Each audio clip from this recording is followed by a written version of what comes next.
Hello, everyone. My name is David Zagaya, and I will be doing a presentation on cybersecurity in the IoT era. I will talk about some uh, security vulnerabilities that come with IoT devices, give some examples of IoT-related cybersecurity attacks, and at the end, I will give a brief demonstration on how to implement some of the security methods that I will be discussing in this presentation. This video was created for the CYBR332 computer science course taught by Yohannes Tadesse at Metropolitan State University. It is meant purely for educational purposes, and I am not liable for any damages that may occur from using the information in this presentation or from the demonstrations. With that out of the way, let's start by defining what IoT means. IoT stands for Internet of Things, and it's basically just a network of devices that connect to and communicate using the internet. They are often called smart devices, so it's a network of smart devices. This includes things like smart TVs, network connected printers, smart cameras, and smart home appliances like light bulbs and heating systems that turn on or off based on your daily routine. However, it does not include things like computers and laptops, since these things are expected to connect to the internet. The term, what qualifies as an IoT device is a bit loose, but an easy way to remember the difference is that an IoT device serves one specific function, unlike a computer, which serves multiple functions. Another difference between computers and IoT devices, unfortunately, is that IoT devices tend to be less secure. This is for a variety of reasons. One of them being their limited hardware. They don't have as much room as computers to fit in as much processing power, memory, and storage, which doesn't leave a lot of room left over to implement certain security methods such as encryption and antivirus software.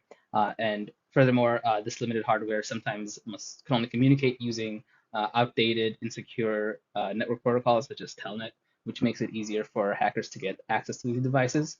Another thing that makes IoT devices less secure, unfortunately, is just manufacturer laziness and cheapness.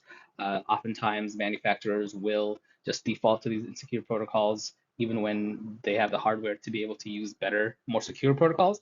And then another issue is that some manufacturers will use the same default password across all their devices, which means that if one of their devices gets hacked, then all of their devices are now compromised. And then finally, adding on to that is just a lack of security awareness by users in general. A lot of users will leave their devices with default insecure passwords and never updating them without realizing that a lot of these default passwords are publicly available and anybody can use them to log into those devices. And then another issue is that users will often ignore system updates, and this is an issue because manufacturers will release these system updates in order to um, patch up certain security holes. Now, the issue is that a lot of people that should know better often ignore security as it relates to IoT devices because they think, let's say you have a smart lamp, all it does is turn on and off. Even if it gets hacked, there isn't much data that the attacker could get from there, but this could not be further from the truth. Securing IoT devices is incredibly important, and the main reason is that there's a large number of them out there. There are over 15 billion estimated connected devices in 2023, and that number is just getting bigger and bigger. And the reason that IoT devices are seeing more and more use is because they have a variety of applications across a large number of categories, from home security to personal finance to healthcare and so much more. Pretty much anything you can think of probably has an IoT related device that is associated with it. The relative lacking security of IoT devices combined with the drastic rise in the number of IoT devices being used has resulted in a drastic rise in the number of IoT related cybersecurity attacks. A report done by Zscaler, a cloud security company, found that as of 2023, there has been a staggering 400% year-over-year increase in IoT-related malware attacks. And this is because if an attacker can gain access to an IoT device, there are a lot of uses that they can find from it. One thing that attackers use IoT devices for is eavesdropping. A lot of IoT devices come installed with sensors in order to fulfill their functionality. Smart cameras have cameras on them. Devices like Alexa and Google Home come installed with microphones and speakers. This means that an attacker who is able to gain access to these devices can spy on people in their own homes and in some cases even talk with them. As an example, Ring, the company that creates smart cameras and smart doorbells, was hacked recently. And if you look on YouTube, there are a lot of news clips of hackers spying on people in their own home and sending them threatening and disturbing messages. On top of that, attackers also use IoT devices to steal data. As I mentioned, a lot of IoT devices don't have encryption on them, which means that if an attacker gains access to that device, then they have access to all of the information on that device. And depending on what that is, on what the device is, this could be financial information, it could be health information, it could be information about your daily routine, anything like that. And even more so than just the data that's on your IoT device, IoT devices can be used to gain access to the rest of the network. For example, they can steal your network credentials from that IoT device, but even if they can't get the network credentials, if they do gain access to that device and they're able to log into it, they can then use that device to communicate with other devices on the same network and steal data from those. And I'll have an example of that in a little bit here. And then the final use that attackers have for accessing IoT devices is the creation of a botnet where they can use multiple IoT devices to then coordinate the attacks. The sheer number of IoT devices currently in use makes them an ideal candidate for creating a botnet. And I have two examples here that will sort of serve as case studies for some of the uses outlined in the previous slides. The casino fish tank hack, where a smart fish tank was used to steal customer data from a casino, and the Mirai botnet attack, where IoT devices were used to take down the internet for the East Coast for an entire day. Starting off with the fish tank hack, for some background on that, there was a North American casino that had installed a smart fish tank that had sensors on it to monitor the water temperature, fish health, and this device could also be used to control the water temperature as well as automatically feed the fish. And all of this could be done remotely because the device was connected to the network. Uh, Now, the seemingly innocuous device is unfortunately a perfect candidate for an attack. So basically, what attackers did is they found a vulnerability in that device that allowed them to gain access to it. And unfortunately, the casino had not properly segmented their network, meaning that device, that fish tank, could talk to other devices on that network.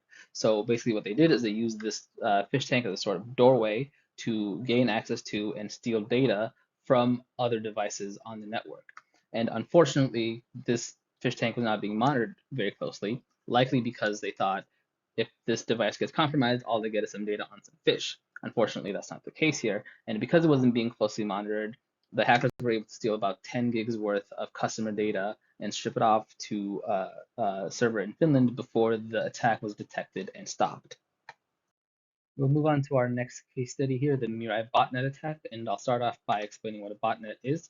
Essentially, a network that's made up of compromised devices that can be used to send out coordinated attacks such as spam campaigns or denial of service attacks.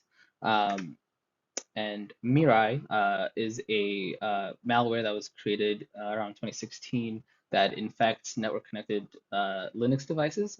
This makes IoT devices an ideal candidate for this malware attack because a lot of them are running a bare bones version of Linux. Basically, what it does once it gains access to a system is it takes over that system and uses it as a bot. Once enough systems have been taken over, it can then create a botnet and send out these coordinated attacks. Fun fact, it was initially created to attack Minecraft servers. This was created back when Minecraft servers were very lucrative. I don't know if they still are. Basically, what would happen is, let's say Minecraft server A would use Mirai to take out Minecraft server B, and then hopefully a lot of the users that use server B would have switched over to server A and then pay server A for those services. As funny as this may be, or this, despite the rather unassuming beginning, this piece of malware was used to take down large swaths of the internet in 2016. And they were able to take down the internet by amassing a botnet of IoT devices and then using that to send a bunch of DDoS attacks. And the way they did this is they started off by scanning large blocks of the internet for any open telnet communications. Telnet is an outdated and insecure protocol, and unfortunately, a lot of IoT devices were using that, which meant that they were able to gain access to a lot of IoT devices by doing this. Once they gained access to these devices, they attempted to log into the OS by using some publicly known default credentials. They had a list of about 61 default credentials that were being used, and so many of these devices were sharing the same default credentials that they were able to hack into thousands and thousands of IoT devices. All said and done, they were able to amass a botnet of over 600,000 IoT devices, mainly consisting of smart cameras. Uh, they then used this to launch DDoS attacks on DNS hosts, DNS providers, and host providers, such as OVH, which is a host provider in France, was targeted to take out Minecraft servers because it hosted a tool that a lot of Minecraft servers use to fight DDoS attacks. And a couple of days after that, DNS provider DIN was targeted in attacks in retaliation to Ecuador banning WikiLeaks. DIN provided DNS services for some of the companies, for some of the internet's largest companies, as well as for a lot of users.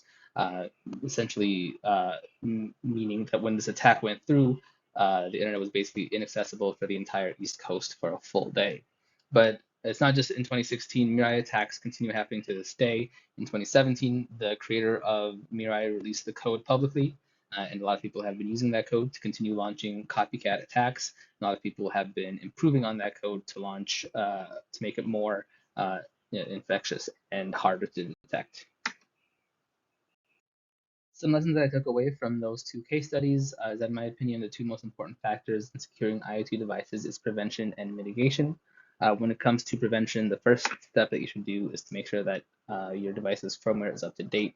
As I said, manufacturers will often release updates to fix vulnerabilities in their devices. For example, with that fish tank company, I'm sure whatever company created that fish tank has probably released an update that patches whatever vulnerability the hackers use to gain access to the casino's network. So as long as automatic software updates are turned on, hopefully that wouldn't happen to them again. Disconnect legacy devices from your network. As I mentioned previously, a lot of devices use insecure protocols, especially older devices. So if you have some of these older devices on your network, they're a potential attack vector for attackers. And then finally, change default credentials on IoT devices whenever possible. As I mentioned, a lot of devices share default credentials, and a lot of the default credentials are publicly known.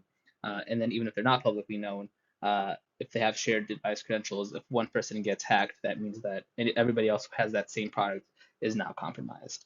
And then when it comes to mitigation, I would think the most important thing, in my opinion, is to segment your network, basically prevent these IoT devices from being used to as a doorway to steal data from other more important devices on your network.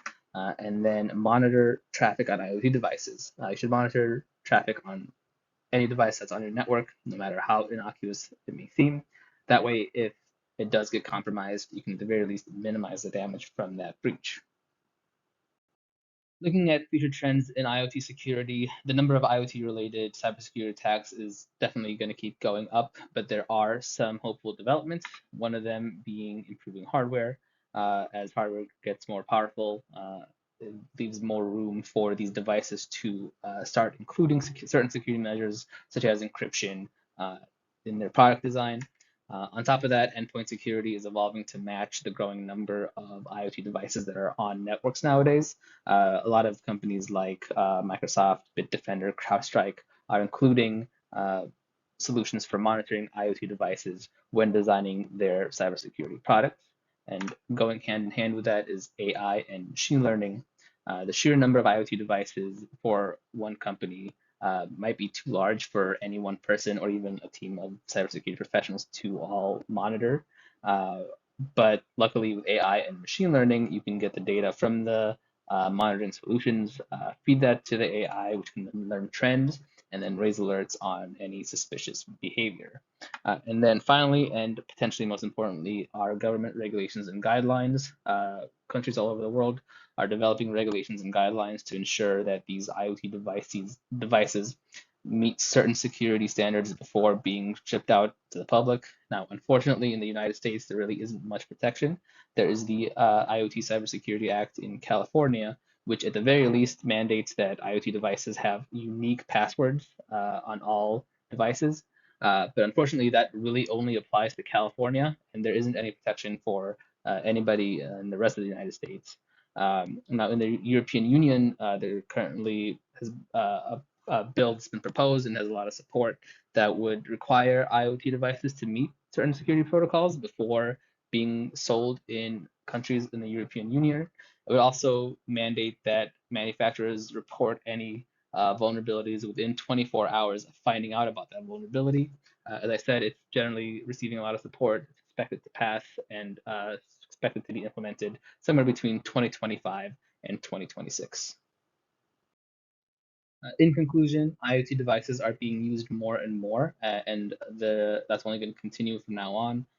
It's projected that there will be over 29 billion IoT devices by 2030. In correspondence with this rise in the use of IoT devices is a rise on cybersecurity attacks on IoT devices, as they make an ideal attack vector for hackers to gain access to the rest of the network. But in response to this, IoT security is improving. Manufacturers are releasing more and more security updates. Hardware is improving. New technology is being developed to monitor these devices, and government bodies like the European Union are passing legislation to ensure that IoT devices meet certain security standards. But with that being said, it is still important to be knowledgeable of IoT security. It's important to change default credentials whenever possible. It's important to download all software updates and turn on automatic updates if possible. It is important to properly segment your network so that these IoT devices cannot access other devices on your network. And it is important to monitor these devices in order to reduce any damage of a potential breach.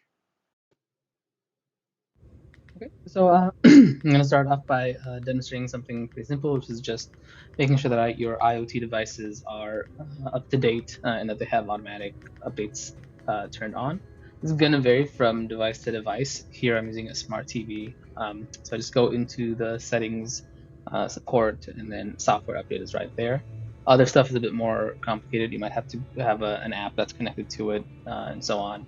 But more or less it's going to be the same way. So I'm just going to go ahead and check for updates on this TV here, and I can see that I'm already on the latest version. And then from there, I can just go ahead and turn on auto update, and that'll ensure that my device stays up to date and gets any security vulnerability patches as soon as possible. So after making sure that all the devices are up to date, it's still important to segment your network. As I said before, a lot of IoT devices rely on insecure protocols for connection and communication. And I just ran an Nmap scan on that device that I just installed, and I see a couple open ports here. This one specifically for NetBIOS. And when I research NetBIOS, I see that it is a really old, outdated protocol from the 1980s. It does not have any encryption. It does not have any authentication, and it's vulnerable to both brute force and denial of service attacks. And then if I look even once I search a little further, I found a massive list of vulnerabilities for that protocol. So because of that, I don't want that being able to communicate to any other devices on my network. So I'm going to go ahead, get logged into pfSense. Okay, so I'll go ahead and demonstrate segmenting the network now. I'm logged into pfSense, so I'll go ahead, go to interfaces, assignments. Here I have my WAN interface and my LAN interface. And as you can see, I have more network ports available. So I'll go ahead and add EM1 here. It'll be added as interface OPT1. That's fine by me. So I'll go ahead and I'll click into it. I'll enable the interface. I will give it a static IP address, and I'll give it 192.168.51.1 since the current LAN is 192.168.50.1. Click save, apply changes, and that now shows up on my list of interfaces. There's the WAN interface, the LAN interface, and now OPT1. So I'll go ahead and add the other two remaining interfaces. Now that I have all three interfaces set up here, each of them with a different subnet. So this one for OPT2 is on 192.168.52.1. OPT1 is 51.1, and then OPT3 is 53.3. So after setting those up, I'll go ahead, go to services, DHCP server, and then I'll just enable the DHCP server for each of these interfaces to make sure that they're now able to give out IP addresses to devices that are connected to their corresponding ports. All right, changes. And I'll just make sure that they're all enabled here.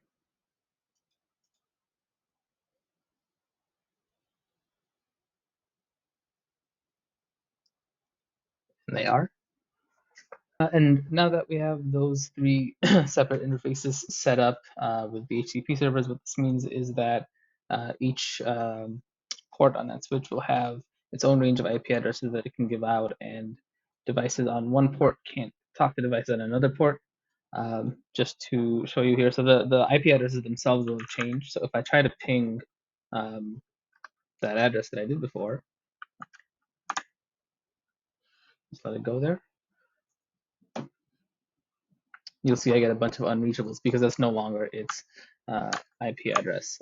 In fact, if I go down, if I go over here from to status and then DHCP leases, I can see of the 4 devices on my network, each of them has a different subnet. So this desktop here has the 5.1 subnet.